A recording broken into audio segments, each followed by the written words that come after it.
Well, Frank, thank you, and welcome back for another episode of Frankly Speaking. This is the first one of 2025. Happy New Year. Happy New Year to you as well, and to everybody listening. Appreciate it. So 2025, do you have any New Year's resolutions this year? Well, that's kind of interesting. My wife saw one of these Frankly Speakings, and she said I need to smile more. So We I all guess do. smiling more would be on the list. And they're just some natural ones, appreciating family, people I work with, health, all those things, balance of life, those are important things. And so reminding myself to kind of press the reset button there, I think on an annual basis is important, and hope everybody else gets a chance to as well. Yeah, when the calendar turns over, it's a good opportunity. Well, last night we had the board meeting, and it was the first meeting for a new commissioner. Some new commissioners were sworn, or some commissioners were sworn in as well. And it was kind of a moving ceremony. What does that mean to you, though, to have the commissioners, raising their right hand and taking that oath? Well, I think that it reminds me a little bit about just our structure, why we're here. The commissioners are volunteers. They're publicly elected into unpaid positions. They provide us guidance. They provide a connection to the community. All those things are important because we are a public utility.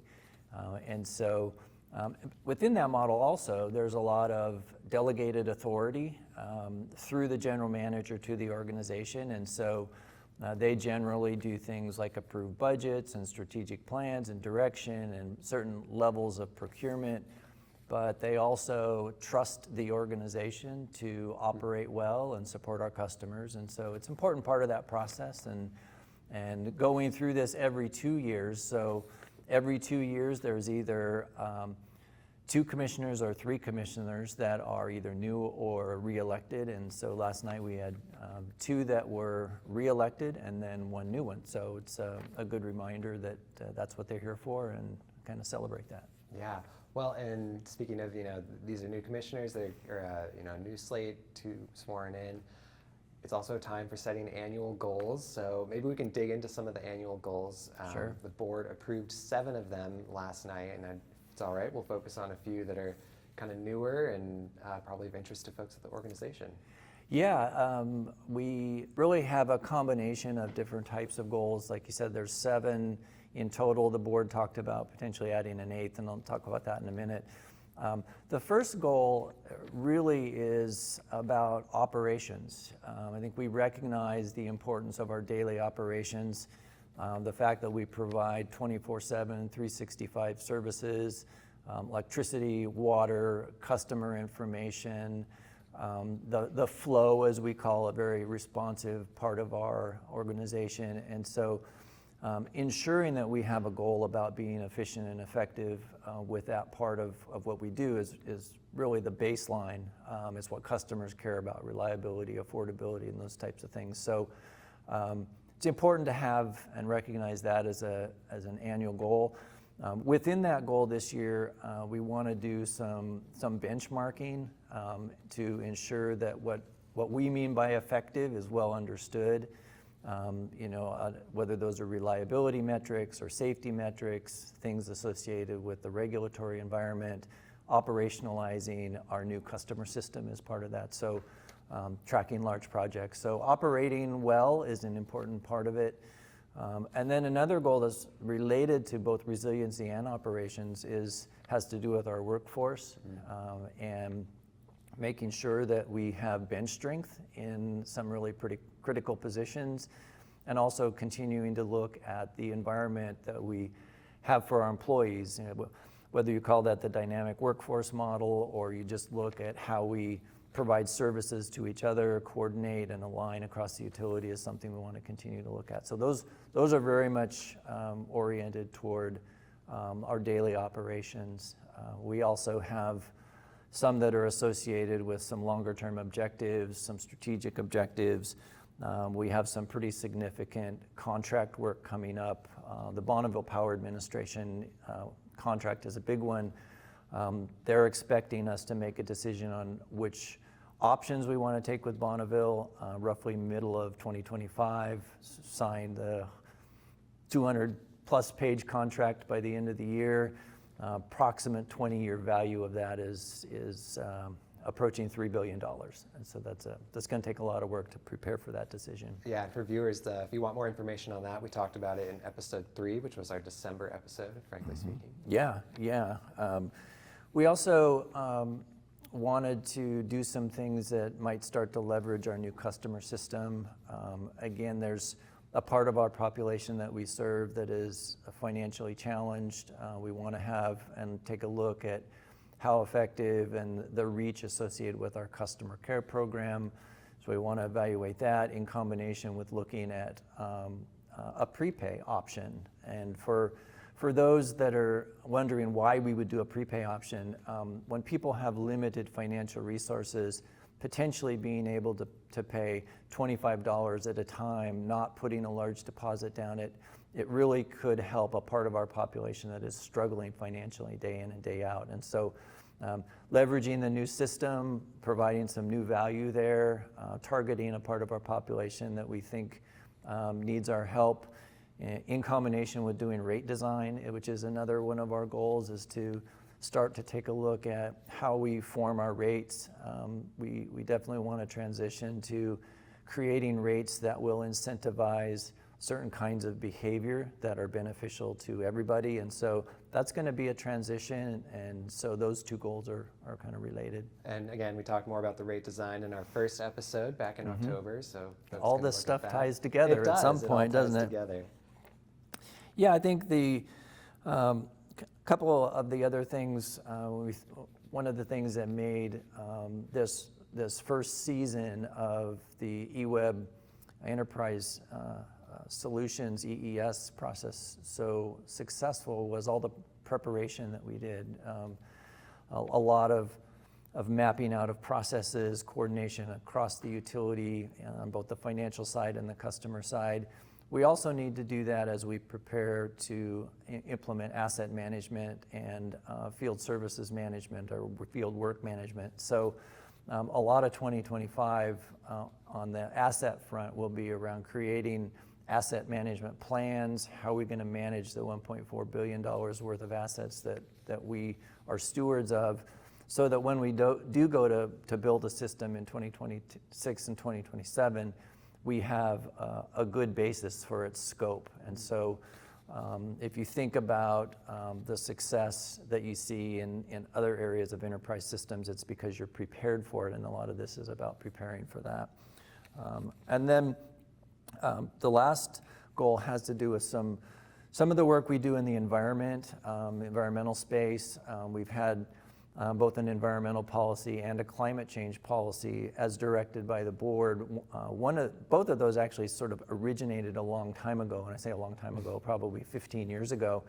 And how we measure and manage that work, how we prioritize and integrate that work needs some review. And so also the external environment, how you measure carbon accounting as it's called, has changed. And so we want to be able to make sure that aligns with the work that we're doing and creates a good path forward. And so that's the last of the 7 goals that we have. And then the 8th one, potentially, the board talked a little bit last night around how we can address energy efficiency and conservation and communications with kind of bridging the gaps between renters' interests and landlords' interests. Obviously, renters pay the bill typically for water and electric consumption, but the residence itself is either owned or managed by a landlord or an owner, and so there's not always the incentive for the owner or landlord to make improvements that would benefit somebody else. And so there's some work to do there to clarify what the board is really interested in there. What problem are we trying to solve with a goal around that? I have one-on-one meetings with them this next week to try to get some clarity around that, because all of these goals are really the board's way of providing direction and prioritization to the organization. So I need to get some clarity around that. Is it about renters? Is it about saving energy? Is it about saving money? I mean, is it about limited income, which is only a portion of the rental sector? So I really do need to get some clarity around that and plan to do that this next week. Yeah. Well, and a lot of these goals affect discrete work groups. You know, the energy contracts affects the energy division very specifically, for instance. But how will different teams see these goals funnel down into their day-to-day work? And you know, different ones funnel down differently. And I'm especially curious about the asset management plan, right. Which you talked about as goal number 6. Yeah. Well, I think that one of the things that we're going to spend a little bit more time on this year than we have in past years is to look very specifically at how the broad goals, the organizational goals, do translate into departmental work plans and other plans. And the asset one is a good example. We have asset management across the electric utility, across the water utility. We're working on a water master plan, for example. We want to do something similar on the electric side, where we have an integrated plan across transmission, distribution, generation. We also have assets that we manage that are informational systems, that we have fleet, we have buildings, and so it's an opportunity for everybody to kind of take a look at the capital work that we have planned and how are we going to maintain these assets, when do we replace them versus maintain them. I mean, these are all, what failure modes are we acceptable having, which ones are we not. So all those come together with different departments looking at the assets that they manage. So that's a broad scoped one. And then the first goal, just around operations, what's it look like to operate effectively? And that's, we're going to look at safety, we're going to look at reliability, we're going to look at affordability, we have to be efficient, we have to look at what community input we're getting. So that one will definitely affect everybody as well. But I think the important thing there is that we're going to take some time right after we have these now established to work with managers and supervisors on how that can translate down into the work they're doing day to day. Yeah, I mean, the one thing is for sure that 2025 will continue to be a busy year. We have a lot of work going on. There's a lot of work going on. I think also, maybe our next check-in will reflect a little bit more on the results from 2024. We've been monitoring our organizational goals now for 2024 throughout the year. Really had some major accomplishments. We've talked about a few of those, but just looking at all of the different measurements and ways that we track our work, thought it was an incredibly successful year. If you look at some of the major milestones that we accomplished, some of the operating parameters that we established. We also had a few areas of challenge, and that's to be expected. We run a multi-billion-dollar organization if you really think about the size and scope and complexity of what we do. So really happy with 2024.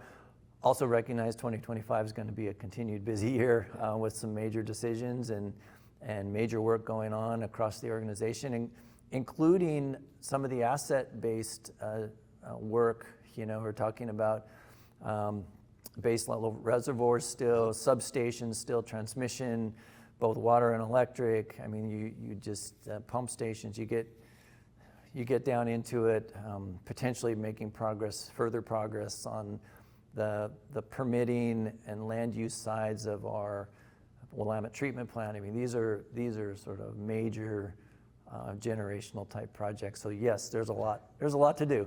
So that's a teaser. And I'm smiling about it. You notice I'm smiling about it because there's a lot to do.